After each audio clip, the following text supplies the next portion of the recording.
En tant que professionnels de la santé auditive, nous savons que la perte auditive est l'un des symptômes les plus courants que nous observons chez nos patients. Il y a plus de 35 millions de personnes souffrant de perte auditive aux États-Unis. Une partie des symptômes que nous avons en conséquence de la perte auditive est aussi les acouphènes. Un bourdonnement dans l'oreille, il y a plus de 50 millions de personnes souffrant d'acouphènes aux États-Unis.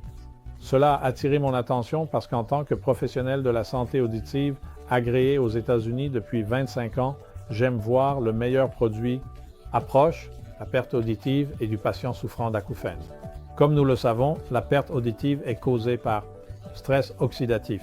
Les acouphènes ont une association directe, en tant que symptôme, avec la perte auditive. Si le stress oxydatif qui se produit lorsque nos cellules sont submergées par une production excessive de radicaux libres par rapport à la quantité de production d'antioxydants normaux qui protègent nos cellules, quand il y a un déséquilibre dans le temps, et ce déséquilibre, au fil du temps, entraîne un stress oxydatif, et le stress oxydatif affecte les membranes cellulaires, ce qui provoque une inflammation cellulaire. L'inflammation cellulaire permettra aux radicaux libres de pénétrer à l'intérieur des cellules. Nous serons capables d'étouffer la cellule, en particulier les mitochondries qui produisent de l'ATP, afin que les cellules puissent faire leur travail normal. Et nous savons que le stress oxydatif a été lié à 75 conditions saines dans notre corps. Et ceux-ci peuvent être contrôlés de manière significative. Si nous contrôlons les sources de radicaux libres, en contrôlant l'environnement électromagnétique et la façon dont il interagit avec nos cellules, nous sommes capables de fournir un moyen de contrôler l'inflammation cellulaire. En réduisant l'inflammation cellulaire, la membrane fonctionnera mieux. L'échange entre l'extérieur et l'intérieur de la membrane cellulaire se fera correctement.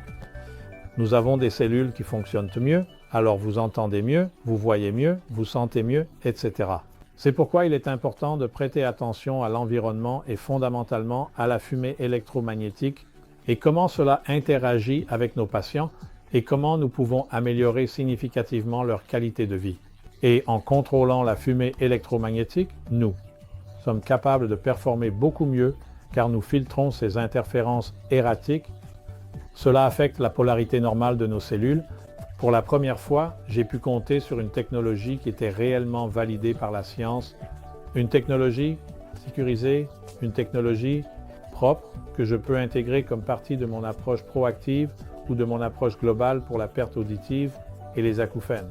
En utilisant une technologie qui traite le champ électromagnétique ou l'interaction entre les patients souffrant de perte auditive et acouphènes, et la fumée électromagnétique ou contamination technologique ou ces interférences erratiques qui atteignent nos cellules, nous sommes capables d'améliorer significativement la qualité de vie des patients car nous avons constaté de meilleures performances, une meilleure réponse chez ces patients concernant la perte auditive et l'inconfort causé par les acouphènes. Nous sommes capables de déterminer précisément à quel point, vous savez, quelle fréquence est impliquée, à quel point les acouphènes sont forts, et nous sommes maintenant capables de fournir une technologie propre qui aborde l'interaction entre l'environnement et les patients avec le stress oxydatif associé aux acouphènes et à la perte auditive